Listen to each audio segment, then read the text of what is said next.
So welcome back class 10th students in our chemistry class, and we are dealing with our chapter acid, bases and salts.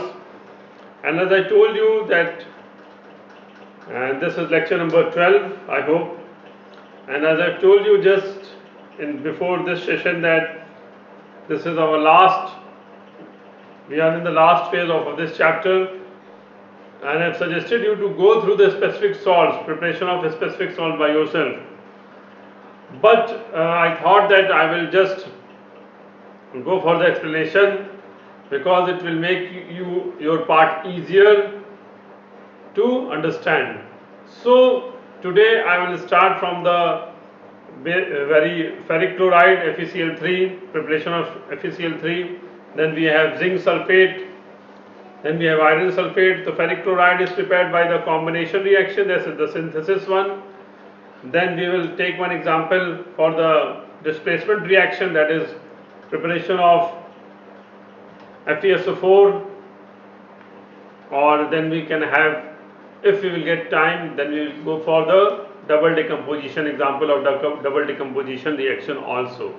So let's start from the very first one, that is ferric chloride, preparation of ferric chloride and by the combination reaction. So let us see. So let us see the preparation of ferric chloride by combination reaction. So in this we have to understand the whole arrangement, the apparatus arrangement we need to understand.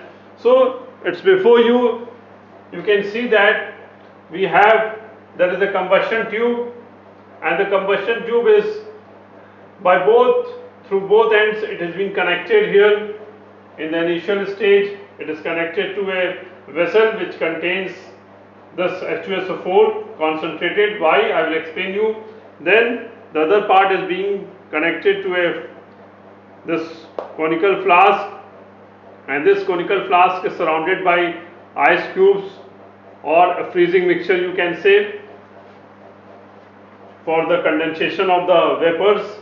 And then we have one end, the stop cork is being connected to fused calcium chloride. What is the purpose? It's a drying agent. So we will see. Now let's start. What happens that, what is the first of all, we must know what is the basic reaction. Then we will go for the arrangement. The basic reaction is Fe reacts with chlorine, the combination reaction. Fe reacts with chlorine to give FeCl3, and FeCl3 is a volatile substance, means it forms vapors readily, and this reaction is an exothermic reaction. It's an exothermic reaction. So exothermic reaction. In the initial stage we must know what we are going to produce, what we are going to form, what we are going to manufacture. So we are going to form this salt.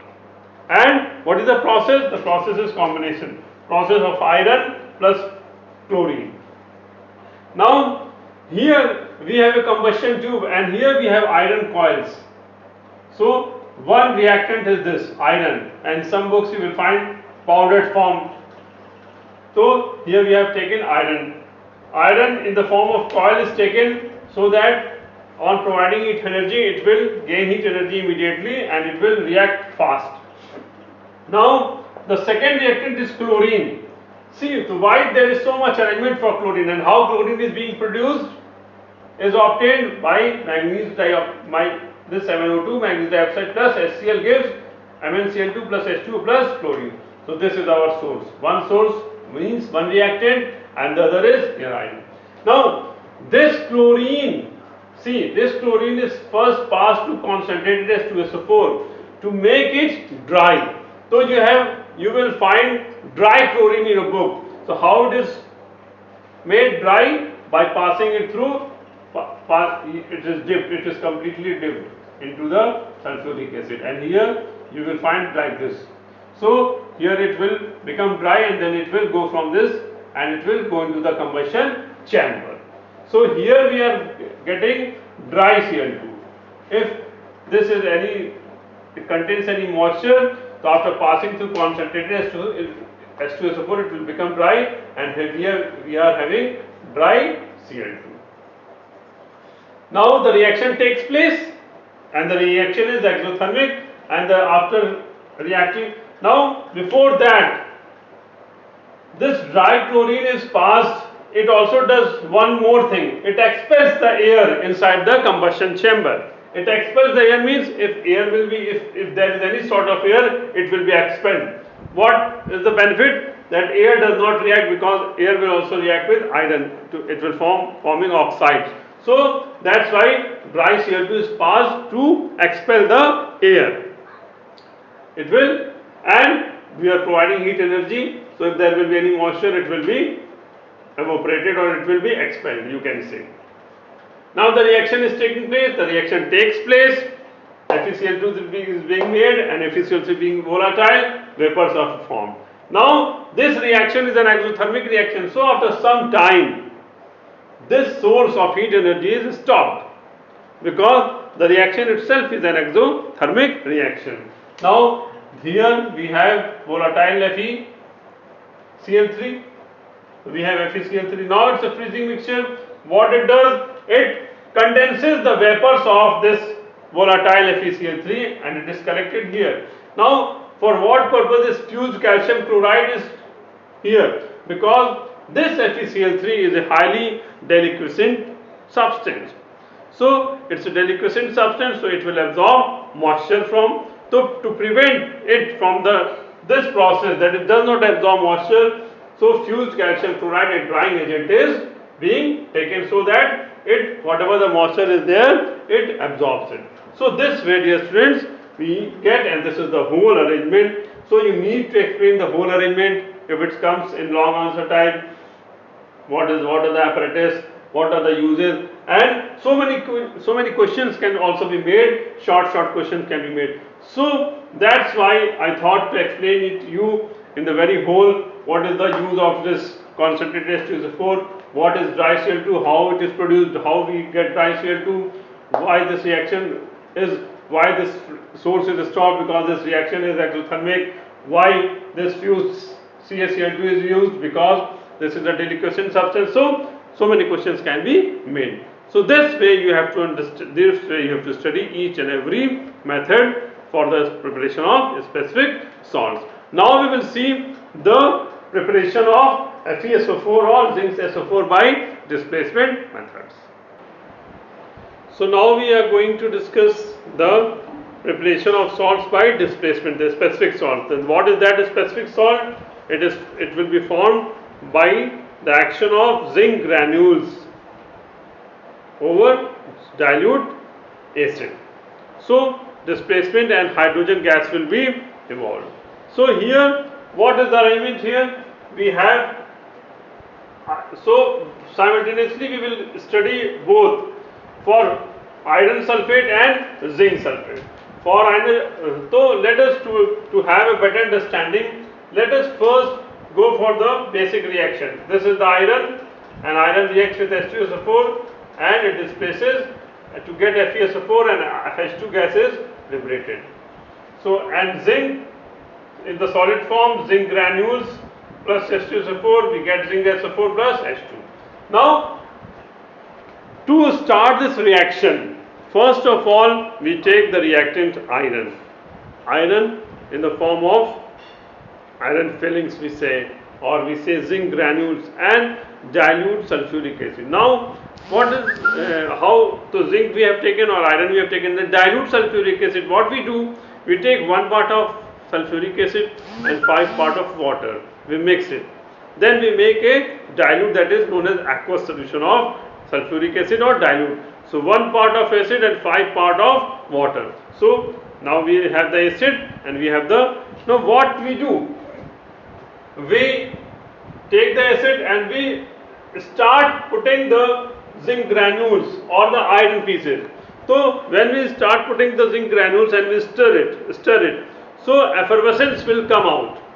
Effervescence shows that there is formation of that the reaction is proceeding and there is the production of H2 gas. So we will put the zinc granules or the iron and we will stir it. We will stop unless and until this effervescence stops, and we will add some extra zinc granules or iron pieces in it, so that whole of the acid gets reacted. Point it. This is an important point. We pour some extra zinc granules or iron, so that whole of the acid is being reacted to give H2. Now, after the effervescence stops and we have added extra, so we know that whole of the acid has been consumed. So here, that's why it is saying in the step 2 key to filter out. What is being filtered out? The extra zinc granules or the iron is being filtered out.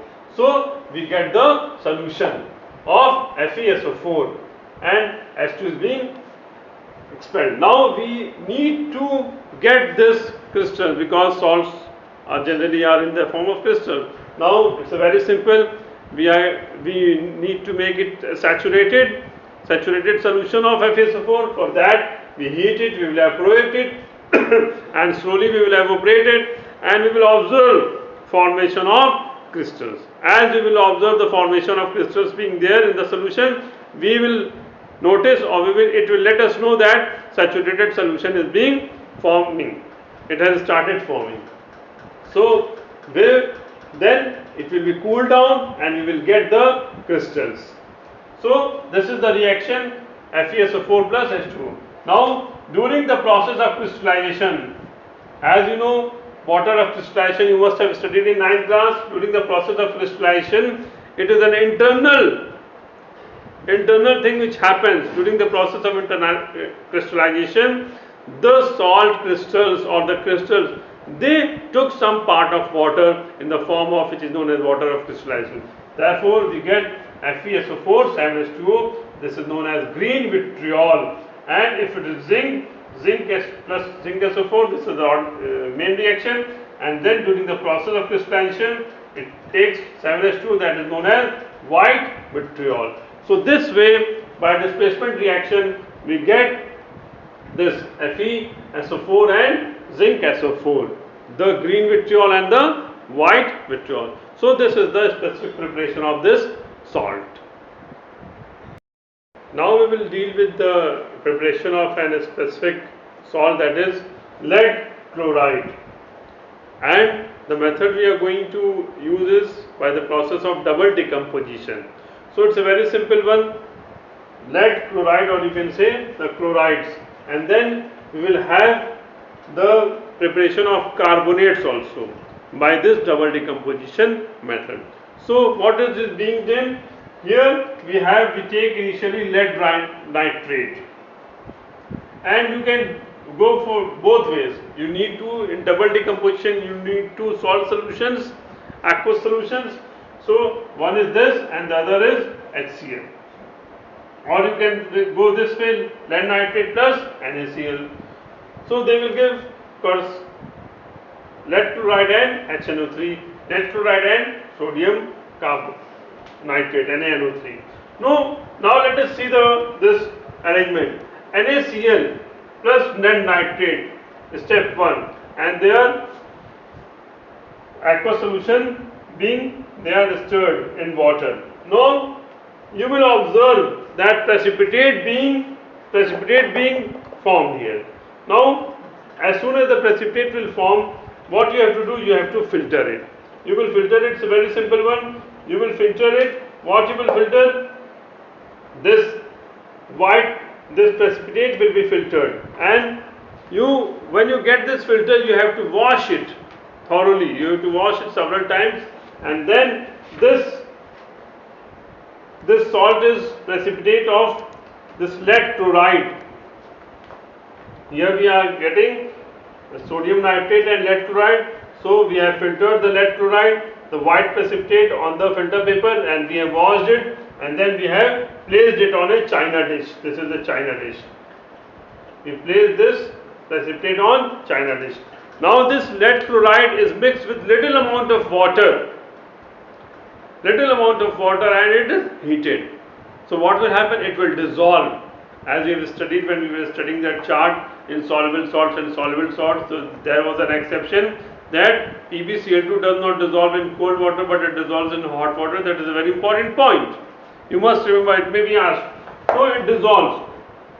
Now it is being slowly evaporated, and after the evaporation, this it is allowed to cool, and then we get sharp needle-like crystals is being observed, and those they are the crystals of lead chloride. So this way we get, it's a very simple one. Now I have written here this one important thing you have to write it.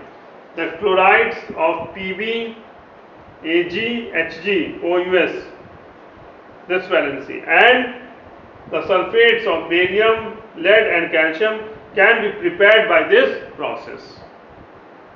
So this was the preparation by double decomposition. Now same way, there is no difference, same way we can have the formation of calcium carbonate. So what is the basic reaction, dear students? Calcium chloride is being taken and sodium carbonate is being taken, and we get NaCl and calcium carbonate. This is the basic reaction. Here in the beaker or in the vessel we are taking calcium chloride and Na2CO3. That is stirred, and what we observe? We observed white precipitate of calcium carbonate, and this is an insoluble precipitate of calcium chloride, and NaCl is soluble. It is in the solution. So it is filtered. What is filtered? This calcium carbonate. That white precipitate of calcium carbonate is filtered. It is washed several times, and then it is placed in any other vessel or whatever you say. Then it is being evaporated, or is allowed to evaporate by itself, and then being allowed to cool. On being allowed to cool, you get amorphous form of this calcium carbonate, amorphous powder of calcium carbonate. This way calcium carbonate is being prepared. It's very well given in the book, and I have done the explanation. I hope it was a very simple one. So you will now just catch it, how to study the preparation of specific salts. And one important point, carbonates of all metals except, we have seen the exception now, except sodium, potassium and ammonium ion can be prepared by this method. So this was the two examples of double decomposition reaction, lead chloride and this carbonate. And you must be observing that in each and every we have to react it by one of two means, either by combination, either by displacement, either by double decomposition. Then we have to filter it in most of the cases, then we have to evaporate it, and then we have to allow it to cool, and we get the crystals, or we get the salts. So dear students, this is all about today's session, and we will be discussing one or more two salts by precipitation and by that neutralization, and the titration we will be also seeing. So my advice, suggestion is go through it very seriously, and the next time you will be seeing the neutralization by the process of neutralization, that titration and everything. So dear students, that's all for today's session. Thank you very much.